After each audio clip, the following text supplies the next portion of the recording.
Finally, the ban list is here. The ever elusive ban list that Bandai has been teasing for the past month has been released. So in this video, we're going to be going over the ban list, what it means for the OP12 meta, and then afterwards, we're going to do a tier list of what the best decks are to play for OP12. But first, welcome in. I'm Artress. Make sure to like and sub, and let's get right into this video. Now, with this ban list, there's actually something very interesting that Bandai has done that they haven't done before with the game quite yet, and they're calling it banned pairs. Now, with these banned pairs, you can still use these cards in general, but in the specific pairings, you cannot put these cards together. So they have, for the first time, made a banned pair of the blue-purple Luffy leader with 8-cost blocker Katakuri, and additionally, you can't use this leader with the 9-cost Big Mom. So both of those cards are not allowed to be in blue-purple Luffy. You can still play blue-purple Luffy, you can still play the 8-cost Katakuri, you can still play the 9-cost Big Mom. You just can't put them all in the same deck together, and I think that's very fair because I know a lot of people were worried about banning cards outright, and that kind of hurts the collector market, but also for some people that like to bling out their decks and they spent money on alt arts, it can be kind of a hassle to be like, well, I spent all this money and now I can't even use the cards in my deck. Here, you can actually still use these cards just separately. So I think that's a very fair way of going about it, and this could be a very welcome change going forward with the ban list. They did, however, ban a certain leader outright altogether, can't be used anymore, and that is Blue Nami from OP03. This card, I think, has been kind of irrelevant for the past couple of sets. It's always been one of those decks that certain people can pilot it very well, but overall, it's just not a meta pick. So why did they ban it right now? That's a very good question. The main reason is that with the OP13 leaks, there's a new blue 1-cost 2k counter in Otama that says if you are at 3 life or less when you play this card, draw 2 trash 1, which it's essentially like Kabaji, which is a banned card already because it was just very strong in Nami. And so having access to that card, plus also Otama and all the ways that you can draw cards now, Nami in OP13 would have been absolutely disgusting to play against. I was watching some videos of people playing it with like the full potential, and I didn't see it lose a single time. And it was really scary just how strong this deck could have been. And one of the things is people really don't like playing against this leader in general because oftentimes people say that it feels like playing against solitaire. You're not really interacting with Nami, which there's argument here and there that I could see that. But overall, you don't have to worry about that anymore because it is banned outright. It was going to be rotated out pretty soon within another 6 months, but I think they're doing this as a way to prevent the meta from being a little bit too stale. One other thing to note about the Nami leader, since they did ban this, usually when they ban leaders, they end up making an alternate version of those leaders for you to be able to play with, and we'll go over it in the tier list, but the Nami leader that they made is basically the same thing as this one. It reads, when your deck hits 0, you win the game, and it has the Dawn ×1 effect, but the only difference here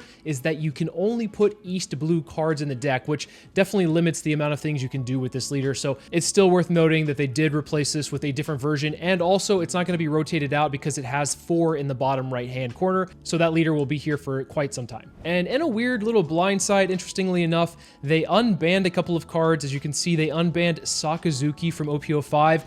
This leader was banned at one point in time because of just all of the cards in the black and blue card pool that really made this leader way too consistent and very hard to deal with.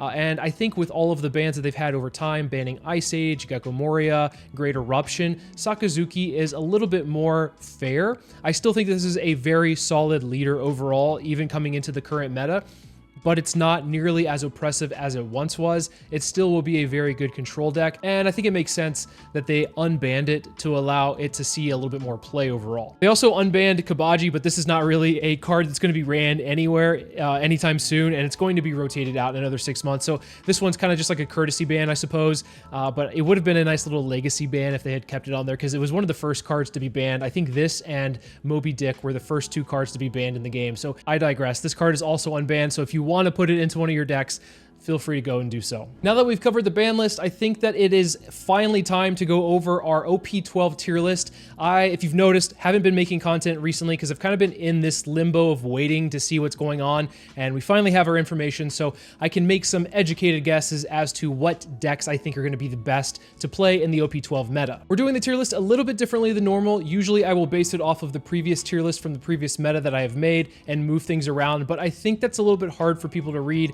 so we're going to do it as a clean slate, but I have taken a lot of leaders out that I think are usually going to be unviable. So if you don't see your leader overall covered in here, it's probably not one that I think is worth playing in the meta. But before we start ranking the leaders, let's go over the tier list and talk about what this tier list overall means.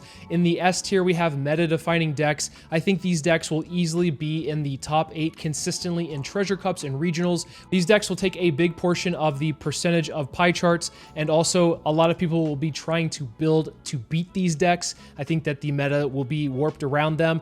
So I think that's what S tier is, a lot of top 8 decks for sure. A tier are decks that you should likely see top very often. I don't know if they're going to be winning nearly as much as S tier, but they can answer S tier, or they have significant strengths enough to make them top 16 worthy decks. So I think these decks you could take to a regional and probably win a regional with them, or do very well regardless. B tier decks are decks that you'll likely see top 32, top 64, doing well at these events, maybe even sneaking into like top 16, and possibly, I would say, maybe win it here and there, but with the right pilot, of course, they could be very popular.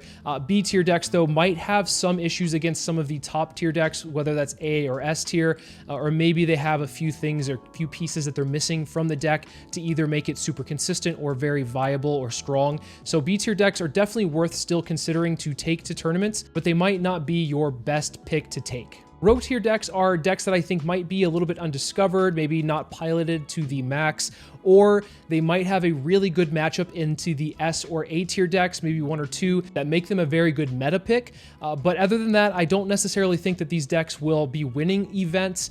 They could easily hit the top 32. I think when you take a rogue deck and you pilot it to the max and you like put a lot of practice and effort into it, you could easily take any deck and do that with. So these decks could be those decks overall. F tier does not mean that the deck is awful or unplayable. It just means leave it locals. To me, I think this is a deck that you might want to cook a little bit more with before you take it to a bigger event. Overall, though, I think that these decks still have some viability. They're just not ones that I would comfortably take to a bigger event. So with all that being said, we're going to go ahead and start off with Blue Purple Luffy. This is a deck that I think is on everyone's mind because it has been the most powerful deck for the past month. And I think that with the nerf that it's gotten with the banned pairs, I don't think that this deck is necessarily one you should write out altogether. It's still pretty strong. The fact that it can draw 2 cards, can stack the deck, and still take advantage of 9-cost Sanji, I think the way that you can build it can go into a couple of different directions. One of them being with the 9-cost Sanji, maybe going into 9-cost Luffy, or 8-cost Luffy, or 9-cost Mihawk, and building it that way. Or you can also build the Don Quixote Pirates event package that I think is also pretty strong and maybe even the most viable way to build this. I don't think it's going to be winning events consistently. It didn't really even win events consistently in the States. So that being said, I think it's still going to be a pretty strong deck based off of the leader ability alone. So I'm going to put it into the B competitive tier. On to Zoro. I think Zoro is a leader that is going to consistently be strong until it's rotated out. I think that it's got a lot of cards in red that allow it to really just use its leader ability very well. You can stack the board very easily with small characters, and I think with some of the Rayleigh support, you can actually use like the 4-cost Luffy that's come out recently. So I think Zoro is still going to be a deck to consider to be competitive. I could see it placing in the top 32 just because of the amount of pressure that it can apply. And when we see decks like Rayleigh, I think Rayleigh, spoiler alert, is a very good deck. It's like A or S tier. I'll decide that in a little bit.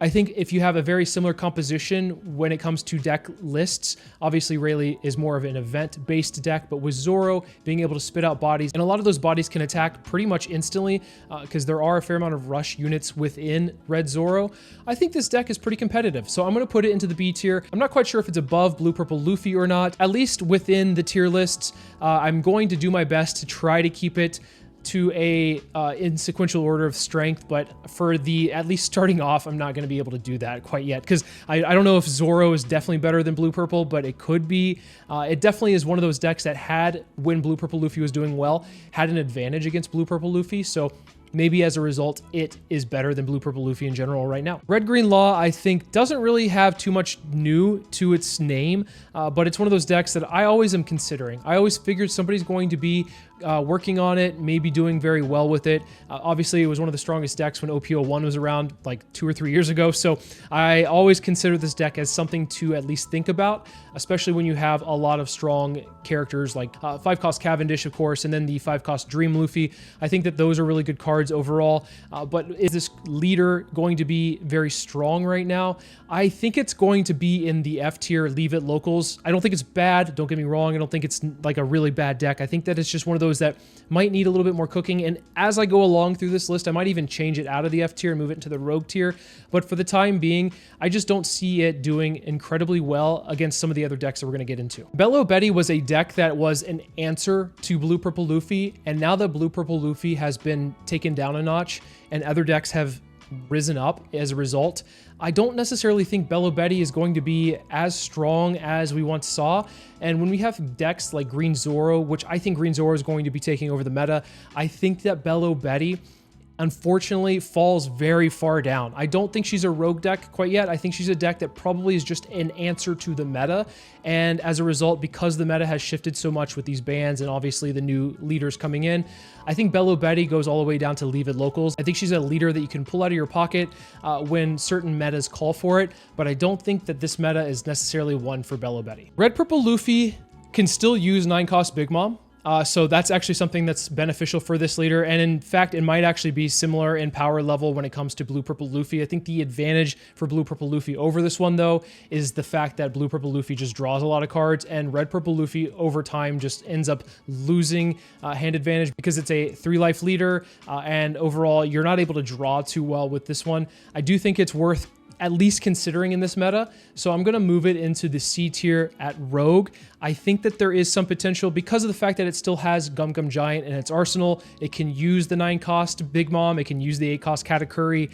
Those aren't limited to this specific Luffy. So because it has those tools in its arsenal, I think that it's still worth considering. Uta was a deck that with some of the Shanks starter deck support, I thought might be worth trying out. And I definitely think that there is some validity to playing this leader, but I don't think it's going to be hyper competitive. And as a result, I'm going to leave it at the locals tier because of the fact that there's many other purple or red decks you could choose that have similar card pools that might use their leader effects better. Of course, this being able to trade into things and ramp up while it's trading into things is pretty nice.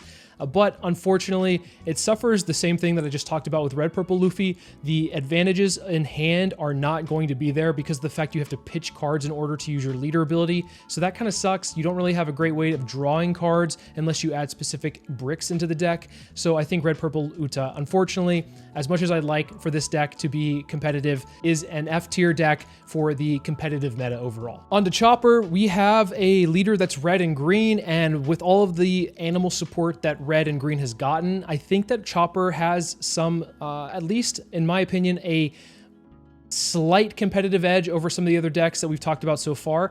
I think the main competitive edge it has is that it runs Hody Jones. Hody Jones is still in the meta and something to consider. Very strong card, even if it is not going to be an answer to Blue Purple Luffy nearly as much as it once was. I think that Hody Jones just is the best green card out there, and the fact that Chopper runs it at 4 of, or at least should in my opinion, is good enough reason for me to think that this is a rogue deck, and I don't think enough people pilot this deck overall.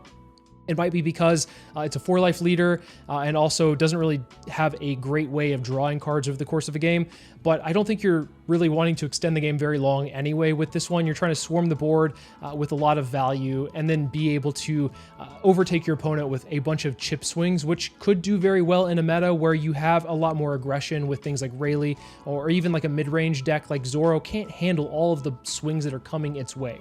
So I think that red-green Chopper could be a potential answer to some of these top tier decks we'll be seeing. Red Yellow Sabo doesn't really get too much for this set, other than I think Kuma's probably a solid choice for this leader, but I do think that this is a leader within the competitive meta that you're not going to see very often, and probably not going to be piloted to a great extent. Unfortunately, like its other red-yellow counterpart with Belo Betty, obviously they're not the same in any way that they play, but I think that it unfortunately is a deck you're going to have to leave at the locals for the time being. Red-Blue Marco ended up being a very interesting control deck last set, and I think it continues to do so into this set. I think it's going to be a very strong deck still. I think that overall, even though it doesn't get too many pieces of support in red and blue, because I think a lot of the red support, a lot of the blue support that it's getting is going to be for either Kuzan or Rayleigh. You do get a starter deck that is Newgate, or I guess Whitebeard Pirates themed, towards the, I guess, a week or two after the release of OP12. So it could use some of the cards in that.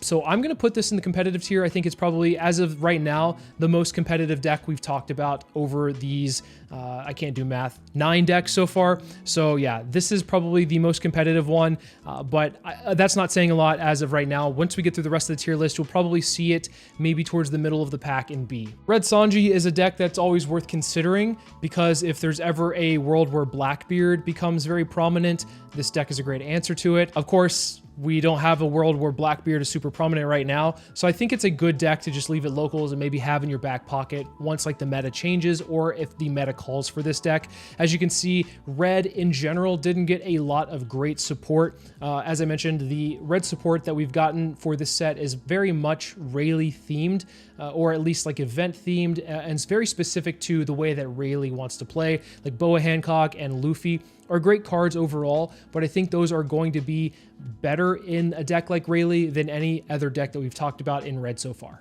On to Shanks. I actually think Shanks is one of the big winners from the ban list. I think that Blue Purple Luffy was definitely more difficult for Shanks to deal with. It was possible to beat that deck as Shanks, but now that you don't have to worry about it as much, or at least have to worry about the strengths of that deck, being able to hide behind an 8k blocker or heal and sustain the game even longer, that I think Shanks is definitely going to be an A tier deck. I think Shanks might be towards the tail end of A tier, but it just depends on how Shanks can answer decks like Rayleigh with the amount of aggression that Rayleigh has, or decks like Zoro that can swing really tall and answer a lot of the middle range bodies that you're going to be putting down. So I think Shanks, if it can answer those decks pretty well, has a pretty good spot in the meta, in my opinion. I also didn't mention this, but the 4-cost blocker Shanks that comes out is going to be really good for this leader overall. The fact that you can pitch any card in hand and then minus 2,000 to anything on the field for the entire turn is very powerful, especially when you see things like Green Zoro swinging multiple times. Being able to reduce the power of each of those swings for only one card is great value. Red Green Smoker, I think, is a deck that was an excellent deck last set, and I think that it gets a pretty solid support piece with the 8-cost green Mihawk. Personally, I think it's the deck that uses 8-cost Mihawk the best out of any of the decks that can use 8-cost Mihawk. Of course, you could argue that Zoro uses it the best, but I think that this one is just able to get all of that Dawn back and then play crazy stuff, or at least swing really big if it needs to, and do a lot of things with the Dawn efficiency that it's getting back by playing out the 8-cost and getting all the Dawn back, and then using the leader ability. And then if you have a 5-cost Smoker on the field, you can get more Dawn back. So basically, you're paying 1 Dawn for an 8-cost, 8,000 power blocker. Just insane value. I think this leader belongs in the high B, low A. I think there's argument for it to be an A. I'm going to put it into the B tier for now, and it's probably going to be towards the high end of the B tier for me. But who knows, as we go along with this tier list, we might change it, we might move it into the A tier, but right now I'm feeling it as a very strong B, like a huge success and maybe into the top 32 consistently. Can it be into the top 16 consistently? It might. We'll see as we go along. On to Koby. Koby personally wasn't a deck that I was very much a fan of. I didn't really like playing it, although I do like playing decks that can attack active characters. You would figure that I would enjoy playing this deck, but regardless if I enjoy it or not, the power level of this deck to me kind of remains in the same realm of just being a rogue deck. I think that it has a lot of potential to do well in certain metas, and I think it's not necessarily going to be a deck that people are going to be considering to play against or building around. So as a result, I think that it's not necessarily as weak as one where you would just play it at locals and do fine with. I think it's one that you could take to a bigger event, and maybe depending on your matchups, depending on, like I said, the meta, you might be able to do pretty well with it. So I think it's a decent pick for a rogue tier.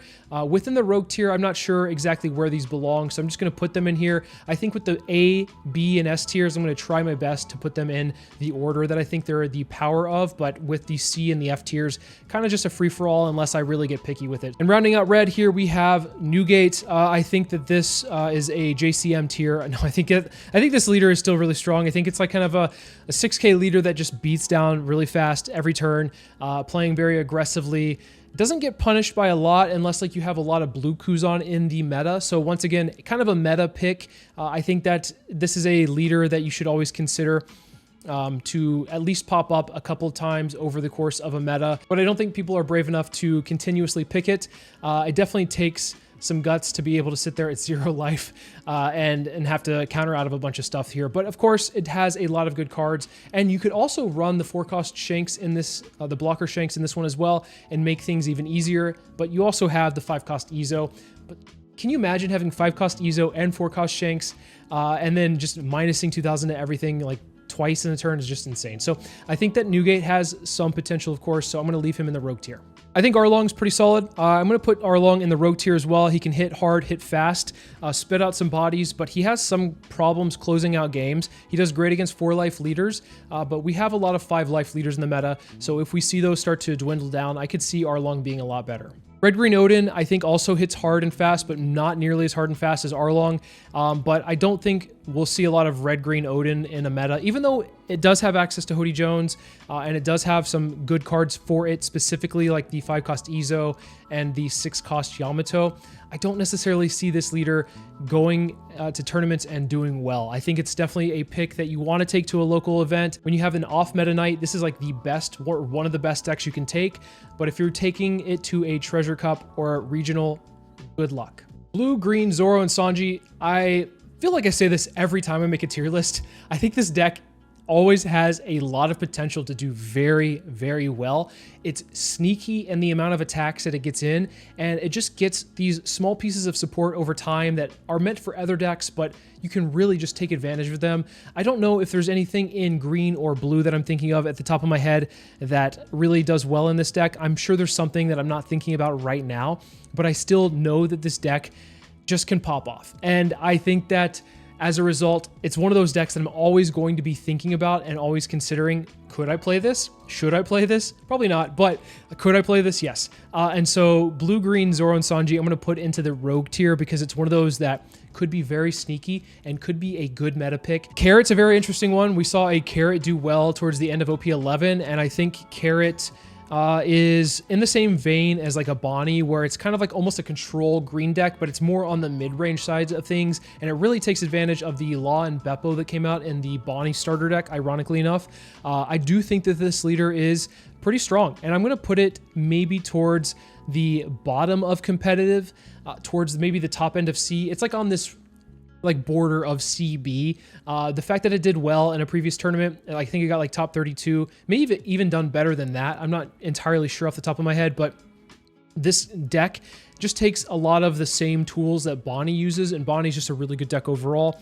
And I think it plays very similarly, but can do really well against decks that play things that are 5-cost or less. So I'm looking at you, Rayleigh. So as a result, Carrot could be a very good meta pick, and I think it's just generically strong. Green, yellow, Yamato, also very strong leader, but I think that I think overall as a community, we're expecting this to do better with all of the support that it got from the starter decks. It got a lot of support from the starter decks. I think though, it just, in a meta where you have a lot of 5-life leaders, I said this about another one earlier, I forgot which one I said, but in a meta where you have a lot of 5-life leaders, Arlong, that this is a deck that it kind of struggles because it can easily get you down to 1 life, but getting that 1 life out of the way and then also getting 1 more hit is definitely like a tall task for this leader. Being able to get you down to 0 from 4 life is a lot better. So if there's a lot of 4-life leaders that we see start to rise up, this could be a solid pick into that. I know that there are some people that can pilot this pretty well. And I'm not saying that 5-life leaders are going to auto win against Yamato. Yamato's still really powerful. Hitting double attack is just really good. But I think that there's going to be just better decks out there that can probably sustain longer against Yamato than Yamato would like. So as a result, I think Yamato probably belongs in the rogue tier. I'm going to put Yamato here. I know I put Koby towards the top, and then I put everything else towards the bottom after I started doing it. It doesn't really matter, like I said. Blue-green Rosinante, I think, is a very interesting rogue deck. I think that it can actually use some of the support that came out for Kuzan because it is a Navy leader, and it also has the Don Quixote Pirates subtype as well, so you can obviously use things like Sugar and any of the green Don Quixote family. I think that it's one of those where I feel like it needs to be cooked on a little bit more. I've definitely gone against Rosinantes in Sim, and I think that it's such a struggle going against this leader sometimes, depending on what you're playing, obviously, but the fact that it can control a lot of the early to mid game and even late game if you can't answer Sugar, and then they start resting your stuff and then popping it with on KO effects. I think this leader always is one of those that I think could be considered strong. But in a current meta that we have, I'm not entirely sure. I think if you're going against decks that have a lot of smaller characters, it could do very well. So in an aggro meta, this is a very good pick. And obviously, if you want to test things out with the Navy cards that come out for Kuzan, you could here. Unfortunately, a lot of those do require you to pitch cards, which actually isn't the worst thing in the world for this leader because you can restand your leader and be a blocker if you're at 6 cards or less in hand. So, hey, maybe we're onto something there. But I think as a result, it's going to be a rogue tier for me. Bonney, I think, also is one of those that is a strong winner from the ban list. I don't necessarily think that she was very strong against Blue Purple Luffy. I think that Blue Purple Luffy, if they played it very well and they knew what they were doing, could beat Bonney most times of the day. But I think Bonney, we have seen it beat Blue Purple Luffy over time. Now, with Blue Purple Luffy being a deck that could transition into Don Quixote Pirates, that maybe Bonney could have some trouble here. But I think overall, considering the rest of things in the meta, and that Bonney just didn't get hit, none of the green stuff got hit, and just green gets stronger over time, I think that Bonney is definitely one of those that's going to be an event topping deck. I think that she might even be one that's towards the top of the event topping. She does run 8 cost Mihawk as one of the cards that she can run in her deck. She has a lot of ways to prevent removal with the 3 cost Tashigi. You could also run, I think the 2 cost blocker that comes out in this set is one you could consider as well. So I think Bonney's, in my opinion, a very strong pick for the meta. On to Lim. Unfortunately, I don't think Lim is one that is going to be very strong right now. One thing that Lim got from the last set that I didn't think about, but I started to see it over time, was the 8 cost Katakuri, the blocker, can be ran in Lim, and it comes rested, and at the end of the turn it stands up. But is that enough for me to consider it a strong deck or even a rogue deck? No. And on top of that, it doesn't get a lot of support for this set. So Lim kind of is one that's unfortunately one that you should leave at locals, but in OP13 could actually rise up again based on some of the cards that I've seen leaked already. Green Yellow Law, I think, is one that had a really great time in the OP11 meta because it had great answers into a lot of the strong top tier decks. Now, with some of those decks not being nearly as prevalent as before, will Green Yellow Law still be strong? I do think Green Yellow Law will still be strong. I think in the hands of the right pilot, it is the top of the B tier or towards the top of the B tier. I don't think it's an event topping deck nearly as much as it once was. I don't even know if in OP11 it was like a super event topping deck, but it was one that I always considered a huge threat. So I think Green Yellow Law is still a threat, but I think will be diminished based off of the rest of the meta we see here so far. I do think that against decks like maybe Green Zoro, it's going to have a really rough time. We will see this deck start to do well in OP13 again, because I think against Emu, I've seen some people mention that it's going to do very well. And I have seen some gameplay where it does do very well against decks like Emu. We're not at OP13 quite yet, though, so I do want to keep that in mind, though, that this deck will be better over time. But I think for now, it's taken a little bit of a fall from like the A tier. I think I might have put it in the A tier last time. I can't quite recall. But for me, it's a strong B tier deck. Easily top 32, potentially top 16, maybe even winning for sure. Green Purple Luffy's biggest hater in Blue Purple Luffy is gone. I think that this deck is still very strong, and it also has a nice couple of pieces of support. There's the 1 cost counter event Dead Man's Game that you can use to rest Dawn or blockers. Very nice. It has its own Hody Jones that's searchable because it's Straw Hat. You also have, I think it's Rashomon is the name of it. It's a 1 cost counter event that you also can use to KO 2 rested 4 cost characters. So it has a couple of pieces in its belt that make it very powerful. And I think that this leader, once again, kind of like in the same realm as Green Yellow Law, with the right pilot can do very well. I think when it's piloted to its utmost capacity, that this is one of the strongest decks in the meta, and I think it's probably going to be a top of the A tier. I think it's very reasonable to consider that this is a deck that should top 16 quite often. Green Yellow Shirahoshi. I actually think that this is a rogue deck. Believe it or not, I think that this is a interesting deck to be able to take to, obviously locals will do very well. At a bigger tournament, people might not expect with the new 2-cost Shirahoshi being able to protect the units on board, plus also buff your units on board. It's very strong. Even though the fact that this leader can't attack, it doesn't really matter. I think that this leader Hody Jones has Hody Jones. It can protect the rest of its units, and then obviously, like I said, buff it. So I think this is a very interesting rogue pick, worth at least trying out a little bit more and testing out. Jinbe, along the lines of Shirahoshi, I think needs to be tested out a little bit more. I think with green having the tools that it's gotten with both the Dead Man's Game and also having access to 8-cost Mihawk could be interesting in this deck overall. I think it's worth testing out a little bit more, and so I'm going to put it at the bottom of the rogue tier. This is one that I'm not super confident it's a rogue tier deck. In fact, I might want to consider this a leave it locals, but it is a deck that actually just is generically strong, and so I think that alone makes it worth cooking a little bit more, but I could see this one being more of an F tier overall. So we're going to leave it no matter where we put things in the rogue tier going forward. I think that this one's probably going to be the bottom of the rogue tier no matter what. All right, on to Doffy. Even though we didn't get an unbanning of Jinbe, I think that this leader still is pretty powerful. I think that it's probably worth considering a strong competitive deck. I just don't think people are playing it nearly as much because of the fact that Jinbe got banned so long ago, like a couple sets ago, and people think that it's not nearly as strong.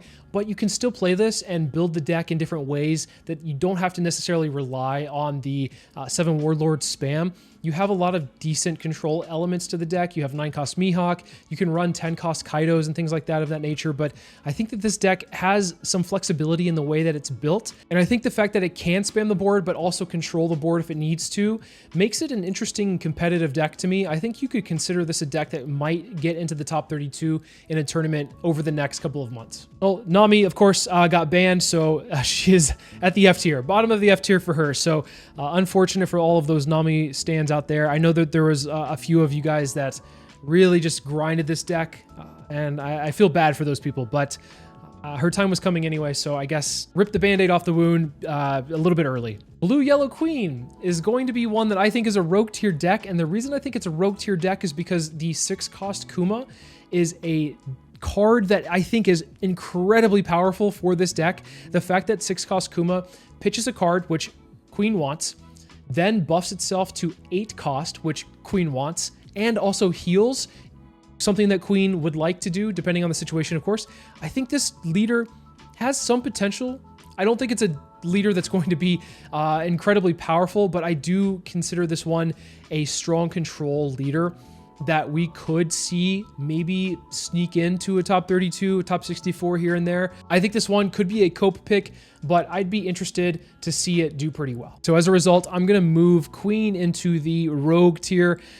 This one is also one that you could argue could be like a leave it locals, but this is a cope pick, so we're going to keep it here. Speaking of cope picks, Black Blue Rebecca. Okay, so Black Blue Rebecca is one that I always will try to make work, and we are losing time with Rebecca because of the fact that we are getting close to a rotation for Rebecca to go out. So Rebecca's got maybe another 6 months to live. So as a result, now is the time to cook with Rebecca if you're ever going to cook with Rebecca. With that being said, though, she could be a very interesting pick for some of the top tier meta decks. So I think she could be a meta answer, but it's not a deck that even I would want to pilot to begin with. She's going to be one that I have in my back pocket that I will try out and see how she does.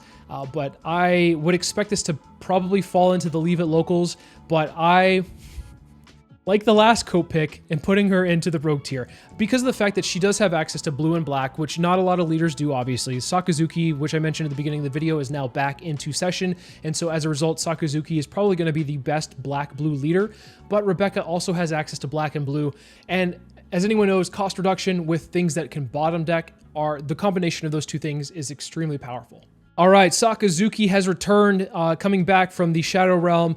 I think that Sakazuki in the current meta based off of the fact that we don't have Gecko Moria, that we don't have Ice Age, and we don't have Great Eruption. Like I said, it's still a strong deck because black and blue is just, the color combinations are great. The fact that this leader can get a free -1 and then also just pitch a card from hand, cycle a card every turn, makes it hyper consistent. And I think that is the strength of this leader over anything else. I think that this is a strong competitive deck based off of at least what I have seen so far and the little bit of testing that I've done. But I think that Sakazuki could rise up even higher depending on obviously how the meta shapes out to be. But for the time being, I think that Sakazuki is a very strong B tier deck. I could easily see this winning events, but I think to be fair for the time being, people have to at least familiarize themselves with this leader again. And while they're doing that, they might have to learn how to play against it. And on top of that, there's people that just never played against it when it was legal. So it's going to be interesting to see how this leader does to begin with. I'm putting it in the top of the B tier for the time being. I could see it move up. I could also see it move towards the bottom or middle rather of B tier. But I think that the most fair position will be B, top of the B tier. Blue Yellow Ace got a nice little couple of pieces of support with EBO2, and then also it can run the 6-cost Kuma, but I don't think those things are good enough for it to really be a powerful deck. I think that it hits hard and fast early, but has a lot of problems closing out the game, and obviously consistency is a problem with this deck as well. So with all of those things considered, I'm going to put it in the F tier. I think Reiju is a very powerful deck still. I thought that she was really strong last set, and I think she'll continue to be a strong leader. But when you have decks like Bonney or like Green Zoro or other decks that could really run her over with the amount of aggression they have, I think that she actually falls a little bit in the overall tier list. I think she's a very strong rogue deck.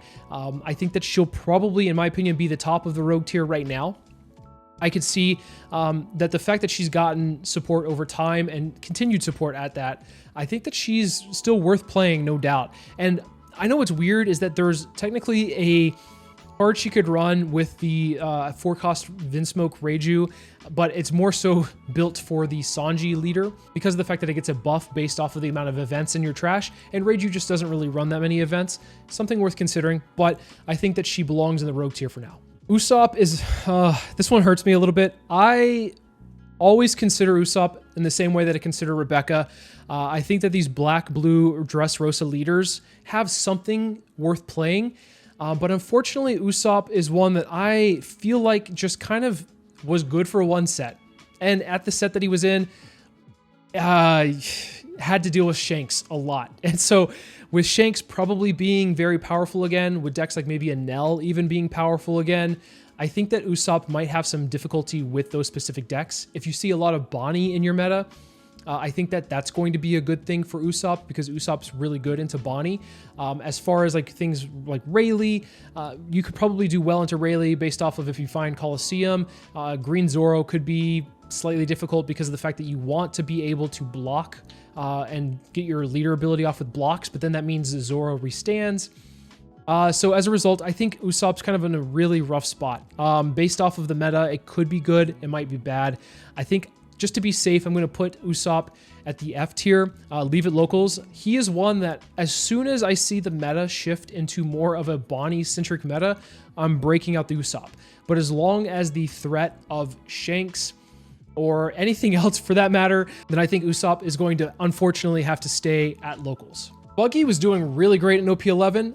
But unfortunately, Green Zoro just absolutely dumpsters on this deck, so much so that if you take Buggy, you are almost inting at some point in time because you are going to be going against a Green Zoro based off of just how popular that deck will be, I think, in the West, and just how strong that deck is as well. So I think that this has a really good matchup against some decks out there. Like if there are some aggro decks that run a lot of 3 or 4 cost characters, I know that Rayleigh runs a fair amount of 3 and 4 costs, but Rayleigh can even beat this deck based off the pilot. I think based off of those things, seeing that Rayleigh and Zoro, in my opinion, are going to be probably the top tier decks, I think that Buggy, unfortunately, is one that falls to the low end of competitive. I think he's still a really good leader. I think he has good matchups against other decks within this tier, but I don't see him doing very well against some of the top tier decks. Blue Yellow Nami is one that I think with the starter deck 22 gets some interesting support with Oden, which I think was mostly going to be used to counter blue purple Luffy. but I do think that it can still be used, and I think that it just is blue, yellow, good stuff. And I think that it has some potential to do very well. Will she be hyper competitive? I don't really think so. I think that she probably is a very strong rogue deck. She'll probably be a very strong C tier deck for me. I don't see her really competing a lot with these decks up here, but she could, depending on, you know, obviously pilot difference does make a little bit of the say, but I think overall blue, yellow Nami, based off of the support that we're seeing yellow get, Kuma's pretty strong for her. With the support that blue gets, nothing really great comes out, but we do get starter deck 22 in about a week or two. And so she does use some of those cards overall. So Nami, like I said, blue, yellow, good stuff. Is that good enough for her to really shine, win an event? I don't think so, but she could potentially be in the top 32 here and there. On to Magellan. I put this in here as a deck to consider for the meta because of the fact that it can buff itself to 6k, which is very nice, but also that it runs 9-cost Big Mom, and on top of that can run things like the 2-cost Hell's Judgment counter event, which is going to be great for Green Zoro. On top of that, you run the 5-cost Magellan, which Zoro is not going to want to attack into, so your bodies will likely stick. Unfortunately, with Sakazuki being in the meta, again, that card just doesn't really do much, but I think it's worth at least considering that. With all that being said, though, I still think it's a Leave It Locals deck. I just wanted to bring that up because I do think that Magellan could have some potential. I see a world where it could work out, but it's too cope. Foxy, for me, is a leader that I think will forever remain in the C tier. It's got really polarizing matchups. I think it does really well into leaders that want to do when attacking or have abilities that proc when they attack or have big bodies that might turn sideways. So I think it's really good to lock down decks like Green Zoro, obviously Blue Doflamingo, but that's not really one that's very strong or viable right now. Decks like Green Purple Luffy could struggle against Foxy, but there's other decks that just run it over. So I think because it has such polarizing matchups, it will be a rogue tier deck. Once again, I'm not putting it below Jinbe, but I do think it probably belongs a little bit higher up than where I have it right now. So the C tier is a little bit scuffed as far as power level goes. I think that there's some of these that are probably stronger than others, but at least for me, Blue Yellow Nami is probably towards the top of C. Jinbe is towards the bottom of C, and everything in between is just kind of like a free-for-all. It could be better, could be worse. I don't know. Purple Luffy evaded anything from the ban list. It still has Gum Gum Giant. It still has the 8-cost Katakuri. It can run 9-cost Big Mom if it becomes more of an aggressive meta. I think that it's got a lot of versatility, and as a result, I'm going to put it in the B tier competitive. I actually think it's probably towards the middle to top part of the B tier. I think that it has good matchups against some of the A tier decks, and when we put something into the S tier, inevitably, it will probably do well against some of those built based on how we build it out. Purple Yellow Pudding, I think, is one that is unfortunately the victim of being a 4-life leader. It does have a lot of great late game, but not a lot of removal in its arsenal. I don't really think it runs the 6-cost Kuma. It could, but I don't think it does. And it does obviously have a lot of great 10-cost Big Moms, which you're trying to ramp up to, which you can get to really quickly. But I don't necessarily see this winning events. I do think it's a deck that is a threat to a lot of other decks, but also can get ran over, especially when you have decks like Rayleigh or like Green Purple Luffy. I think that those decks will really just cause this deck to really struggle overall. As a result, I think she is a C tier deck, but it's a very strong deck regardless. Nico Robin kind of falls in that same realm. She did also evade some of those bans. I think Gum Gum Giant was on the list for a lot of people to get banned. It did not get touched, so she can run that. She can run 9-cost Big Mom.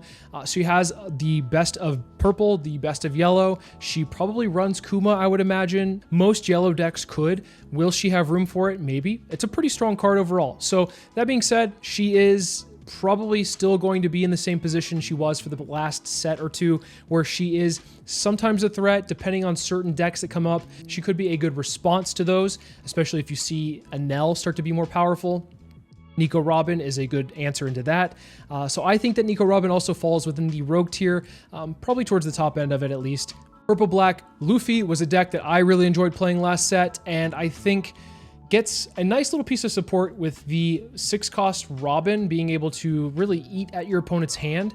So I think that's a really good card for the deck, but unfortunately, one of its best matchups is now gone. So with Blue Purple Luffy being arguably the best matchup for Black Purple Luffy, and kind of the real reason I would want to play this, I think that Black Purple Luffy is going to have a lot harder of a time in the OP12 meta, especially when you go against decks like Green Zoro. We've seen in the East some of the Black Purple Luffys start to tech in things like Black Vortex counter event or Hell's Judgment counter event, because you can run either of those. So I think this deck could have good potential. I think it's probably towards the bottom end of the B competitive tier list. It's still a strong deck, and I think the fact that it is one of the few decks that really just uses the 6-cost Beer Luffy very well makes it a contender, but I don't think it's consistent enough to be able to hang with some of the top decks. Moria is a deck that I think not a lot of people are considering overall. I think the fact that it can swarm the board really easily and eat your opponent's hand and has some extra tools over time and will become better in the next, I guess, PRB 02 is something to consider, because PRB is coming probably in between, I think it's before 13. So in the meantime, though, I do want to at least bring this to people's attention that this is a deck that I think has been piloted very seldomly, and I understand why, because there's probably better decks that people would like to play instead, but it does, you know, spit out bodies pretty easily, is very efficient with what it does. It can run the 7-cost Sengoku and cheat out things like Kuzan or other cards in the trash as well. I think that Gecko Moria is probably going to be still an F tier deck, but top of the F tier. It's like a leave it locals. It's one that you might want to cook with. It's like on the precipice of being really good into maybe even the rogue tier. Give it another set or two, and I could see Gecko Moria really starting to pop off. On to Lucci. I think that Lucci is probably going to be overshadowed a bit by Sakazuki as like the premier removal deck, although I do think it has some advantages against Sakazuki in the fact that it has 5 life, where Sakazuki has the bottom decking and also being able to filter is pretty nice. I think Lucci, though, is still going to be a strong deck regardless. I don't know if it's one that is completely overshadowed because of Sakazuki's return. So I'm going to move Lucci to the competitive tier, but probably towards the bottom end of it. I don't think it's going to be winning a lot of events consistently, but I could see people that like to play Lucci or control aficionados playing this and doing very well over time. Black Yellow Luffy is also another deck that I said this was an F tier deck when the Moria band happened and the Raigo band happened, and I still think it's a deck that I've seen some variations where they become a lot more aggressive, but once you know how to play against this deck and you really are just able to get them to 0 real quickly, and then from there they start bleeding out cards because they don't have the value engine of Moria anymore, I think that Black Yellow Luffy is, unfortunately for those fans, still a deck you're going to leave at locals. It has potential to be a rogue deck, but what does it do good against? I think that the top tier decks are going to run it over. So as a result, for the time being, this is still a leave it locals for me. I do think that this will become a much better deck when you have access to the 5-cost Ace in yellow that's coming out in another set. I think it's PRB 2 that it's coming out in. So once we get that, then I could see this being a rogue deck, or maybe, I don't want to cope too much, but maybe even a competitive deck. But in the time being, I think it will be a leave it locals deck for me. On to Teach. Teach is one of the weirdest ones because of the fact that it is one that kind of changes depending on the meta, and I think the deck list also kind of changes depending on the meta. It's still a really strong deck overall because of the leader ability just being able to shut off on plays. I think that this, because it doesn't really get too many, it doesn't get really any support, I think, in OP12. So it's still the same deck list, it's just kind of switching out depending on what's really strong. I think that because it has like a toolkit that you can really flex around, I think it's still a competitive deck, and honestly, it's probably still going to be winning events or doing very well at events. It's probably going to be towards the top end of the B tier. It's even potentially the bottom end of the A tier, but I don't know quite yet where it falls.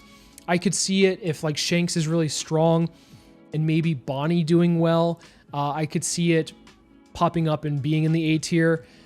So I think that this is probably arguably bottom of A tier. I think I'm going to move it to the bottom of A tier. I think this one will probably be, it could even move up further depending, like I said, on the meta. So we'll leave it at the bottom of the A tier. It could be top of B tier, but I think overall strong pick to take to tournaments. So I could argue either way.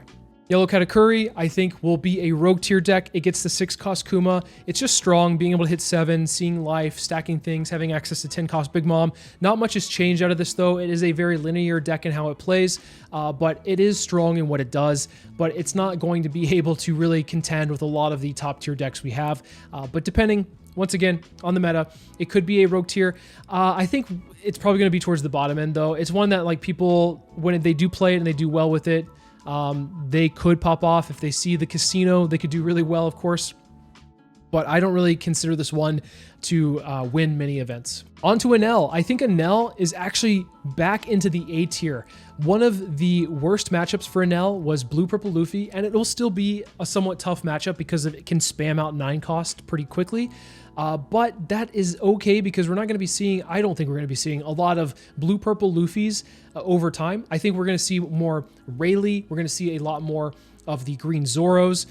We could probably see a lot of green-purple Luffys. And I think overall, Enel has decent matchups into those 3 decks, despite what the sim stats say of green-purple Luffy having like a 70% win rate against Enel. I think you can actually do pretty well against those decks. Now, of course, when you have Shanks and Bonney and Blackbeard in the meta, then it might be a different story for Enel, but I think Enel's probably an A tier deck for the time being. And also getting access to Kuma, making it easier to get to your 10 cost Enel or your 10 cost Ace a lot easier and safer, makes Enel a lot more scary than it was in previous sets. Kalgara actually got a couple of pieces of support in this set. He has a 5 cost Kalgara that allows you to draw a card when taking or when you do damage, and then also a 2 cost Shirahoshi that can protect your units. So both of those cards overall, in the grand scheme of the deck list, make it pretty powerful and can really overwhelm opponents, but it does need some time to set up, and so decks that will swarm the board can really cause problems for Kalgara. That being said, I think Kalgara is actually truly the top of the rogue tier. I almost want to put him in the competitive tier, but I don't think he's quite there yet. He's almost there, but I think the fact that there's like, you need to be able to build up to your board and take your life while you're doing it. Against decks like Rayleigh, even like Red Zoro, those decks are just going to swarm the board and then just really be able to take over the game against Kalgara. Against decks that might take a little bit longer to get going, like decks like even Enel, possibly even like Shanks, I think Kalgara could do well. But that being said, we might not see a lot of Shanks, we might not see a lot of Enel off the bat, and so we might see a lot more Rayleigh, we might see a lot of green-purple Luffy. And so we'll probably have Kalgara be a top of the tier rogue deck in the meantime. Vegapunk is one that I think is probably going to be a leave it locals. I don't necessarily see this one being super strong overall. I think maybe in the next set, once we get a little bit more of egghead support in general, this could be decent, but spamming the board and then staying at 2 life is kind of scary when you have like Zoro immediately swinging for 8. Sure, you could probably argue that Zoro is going to be one of your better matchups, but when Zoro is able to rest bodies and then swing into them and get value off of it and then get you pretty low life total, I think Vegapunk might struggle. And then against other decks in the meta, I think that the way that you beat Vegapunk is you kind of almost starve him out at some points, depending on what you're playing, of course. If you're playing more of an aggro version of a deck, then you might just want to hit face and just continue to just beat face as much as possible, but every other deck can sit back and kind of just relax a little bit against Vegapunk. So I'm going to put Vegapunk in the leave it locals, but it could be a rogue deck over time. But remember, the decks that I've chosen to highlight in this video are decks that I think are at least in the contention of talking about being in the meta. So that being said, like, Vegapunk is still a potential meta-worthy deck. It's just a deck I don't see doing well at a big event. On to Yellow Kid. I think Yellow Kid is actually in a pretty good prime position to be a competitive deck for the OP12 meta. He has a really good Green Zoro matchup, and just the fact that he can whittle, he does like a little bit of everything. He is aggressive as a yellow leader, but he's also defensive as a yellow leader. That kind of flexibility allows him to really just have the best of both worlds, and I think that he will probably do very well.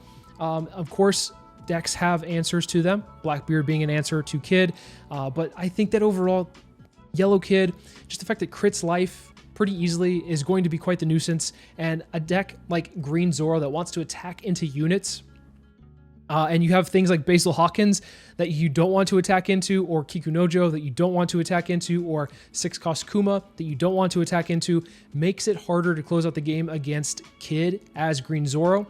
And why am I talking about Green Zoro so much? Well, I think it's probably one of the best decks out there. So that being said, because it's one of the best decks, and Kid is a pretty good answer to it, I think Kid is a good competitive pick. I want to put Kid probably towards the top end of the competitive tier, maybe above Purple Luffy. These are probably pretty close anyway, but I think Kid's a really strong pick overall. All right, on to the new leaders from OP12. We have Rayleigh, which Rayleigh has a couple of conditions here. It says you cannot put characters that cost 5 or more into the deck, and then once per turn, you can reveal 2 events from your hand, and then give a character plus 2,000 power for the turn. This deck really revolves around the 4-cost Luffy being able to cheat out a body and then getting value for free off of buffing it when you have Rested Dawn underneath a character. And so I think that this is a very strong pick for the overall meta. I think it was a strong pick regardless if the bans happened or not going into OP12, but I think now that we have Blue Purple Luffy out of the way, Red Rayleigh just really swarms the board, and there's not a lot that can answer it easily. You have obviously counter picks like Enel, you have Sakazuki, which could potentially do well against Rayleigh. But overall, Rayleigh, there's not a lot stopping it, and it has pretty good matchups across the board. Being able to, it's in the same vein as like Zoro, being able to buff your characters, but you do it for free. Where Zoro has to invest Dawn and then potentially spend like Makino and things like that to buff smaller characters, Rayleigh can do that and then swarm the board pretty easily and then have a lot of counter power to be able to protect units or protect yourself. So I think Rayleigh is going to be an S tier deck. I think we're going to see a lot of it. I think we're going to see it do very well at a lot of tournaments. I think people are going to be building around it to try to figure out how to beat it. And I think overall, it's probably either the 1 or 2 deck that we'll have in the OP12 meta. Now, the other deck that I think will be either the 1 or 2 deck in the OP12 meta is Green Zoro. This has a Dawn ×3 activate main once per turn. If your leader has battled your opponent's character during this turn, set this leader as active. Then this card cannot attack characters with an original cost of 7 or less during this turn. This will be able to really control the board in the middle stages of the game. You have great access to cards like 5-cost Tashigi, which can rest a 6-cost character and then put 3 Dawn underneath your leader. You have 8-cost Mihawk, which can restand Dawn once you've played it. You have ways to rest your opponent's Dawn or blockers with Dead Man's Game. You have restand units with the 3-cost Luffy will be King of the Pirates event. And so with all that in mind, I think that it has a lot of good matchups. I think that it's going to be a almost brain off deck and very easy to pilot for a lot of people. I personally think it's going to be one of the S tier decks. I think that people are putting Rayleigh at like number 1, but I actually put Zoro at number 1. I think it doesn't have too many bad matchups. I think that Rayleigh is one of the ones that could be a potential bad matchup, but I think Zoro across the board just does well against a lot of these decks. And I could see a lot of people playing it. And I think because of the ease of access to get these cards, the at least price point for a lot of them isn't horrible. It's probably rising up as I speak, but I think the fact that it's also just very easy to pilot. You're swinging at a character on the board. Once you swung at the character, do you want to swing at it again if you can? Sure. Do you want to swing at life because you can? Sure. Do you want to swing multiple times in a turn to close out a game? Sure. There's lots of things that this deck does that make it easy for a lot of people to pick up and play. As a result, I think that this will be the number 1 deck, the S tier deck for some time to come. And I think that people are going to be building to beat it. So that all in mind makes it an S tier deck for me. Kuzan's a very interesting blue leader that says when you trash cards from your hand due to your Navy card effects, you may draw an equal number of cards that were trashed due to the effect. Very nice because a lot of the support that it gets in this set says trash a card, get an effect.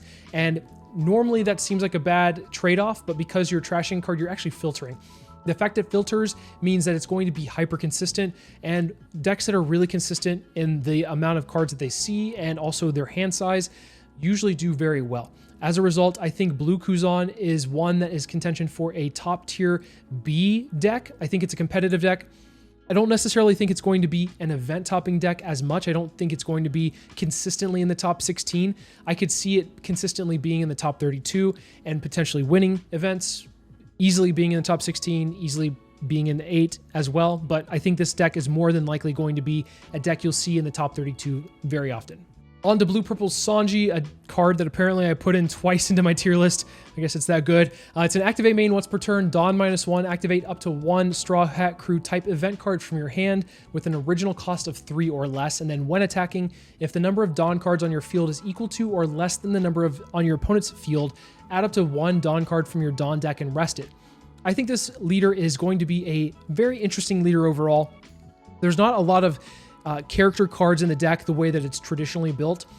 You kind of have this 3-cost Sanji that just sticks on the board. It says it cannot be removed by effects. If it is, you can minus a Dawn as many times as it's removed in a turn until you don't have any more Dawn, right? So the only way you can get rid of it is if you are attacking into it. Well, it's kind of like Burgess in the Blackbeard deck. So the amount of events that you have in the trash, I think it's for like every 4 or 5, you get 1,000 power. So it buffs itself over time. That is your main attacker. So otherwise, you're kind of just controlling the board with these events. You have access to Gum Gum Red Rock. You have Gum Gum Giant as a defensive tool. You have the Vinsmoke Reiju, which is a blocker that also buffs itself and raises its cost. I think it's like +5 cost and then plus 2,000 power.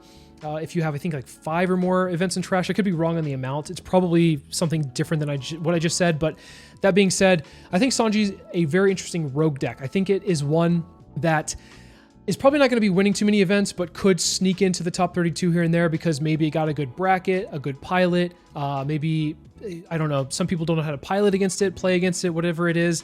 But I do think that this leader has a lot of interesting tools in its arsenal. Blue and purple, just strong colors overall. And especially being a Straw Hat leader makes it pretty strong. I think I'm going to put it into the maybe top of the tier of the rogue tier. We'll put both of them there because, yeah, why not? We have 2 Sanjis, so we'll fill it out there. This is going to be a top tier rogue deck for me. On to Purple Yellow Rosinante. This is a once per turn. If your Trafalgar Law would be KO'd, you may add the top card of your life pile to your hand instead. Activate main once per turn, Dawn -1. During this turn, the next time you play a Trafalgar Law from your hand with a cost of 4 or more, it will have its cost reduced by 2. I think that this one is kind of missing something, and I don't know what it is. It's like a very niche deck that can answer certain decks in the meta, but overall, I think that it's going to be kind of difficult to pilot and probably not one that's worth your time, unfortunately. As cool as it is, and as cool as like some of the support you have for it in both yellow and purple with all of the laws that you have, I just don't see this deck doing well in a big tournament. I want to be proven wrong on this one because I think it is one of the more interesting decks to come out for a while.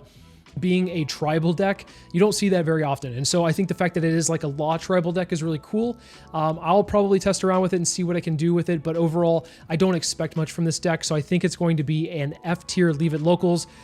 Don't get offended. Please don't. I like law. I think law is cool. Please, all the law fans out there, don't be mad. Once again, this is a tier list that is picking the meta decks overall, and so a Leave It Locals being an F tier doesn't mean it's bad. It just means that you're probably not going to be doing well at a Treasure Cup or regional. On to Koala, a black and yellow leader that says when this leader attacks your opponent's leader, if you have 2 or more characters with a cost of 8 or more, draw 1 card, and then once per turn, when your opponent plays a character with an original cost of 8 or more, or when your opponent plays a character through an effect of a character, you may activate this effect. Your opponent adds the top card of their life cards to their hand. At first, I thought both of these effects were really strong, but after playing with it and seeing it played a little bit, I just don't see it. I just don't think that it's necessarily a great leader overall. I don't think it's going to be doing good in a competitive scene. Unfortunately, because of the fact that it is a Dressrosa leader, I was hoping that it would be good. Obviously, as I mentioned before, I like the black and blue Dressrosa characters. This is a black and yellow Dressrosa character. Can take advantage of some really cool cards that come out in this set with the 8-cost Dragon, being able to bring out like the 6-cost Nico Robin or the 6-cost Kuma. I don't think that's enough for this deck to really be competitive. I think it's going to be a fun local deck, and it could have some good matchups into the top tiers, but I think overall you're probably not going to be having a good time if you take it to a big tournament. So unfortunately, we're going to leave it in the F tier, leave at locals. On to starter deck 22 with the Ace and Newgate leader. It's a blue leader that says activate main. Once per turn, you may reveal 1 card with a type including Whitebeard Pirates from your hand, draw 1 card, and add the revealed card to the top of your deck. I think this is a very interesting leader overall. The support that it gets in the starter deck 22 makes it just so that you always are drawing. You're always getting a Whitebeard Pirate, and some of the pieces that you have are interesting. You have like the 7-cost Oden, which can restand itself if you bounce a character back to hand. You also have a double attack Newgate that you can give Rush based off of a event card. That all being said, I think that this is a pretty solid deck. The consistency is what really makes it decent. I could see it being a rogue deck once it comes out, potentially taking some games from people that might not expect its strength. I will put it at the middle of the rogue tier. I don't think it's going to be a super competitive deck either, but it does have a lot of consistency, and I think that's worth noting. And then finally, we have the new Nami promo that is replacing the old Nami. As I mentioned, it has the same effects as the old Nami, meaning that if you get to 0 cards in your deck, you win the game, and also Dawn ×1 underneath the leader. If you do damage to your opponent, you get to mill a card.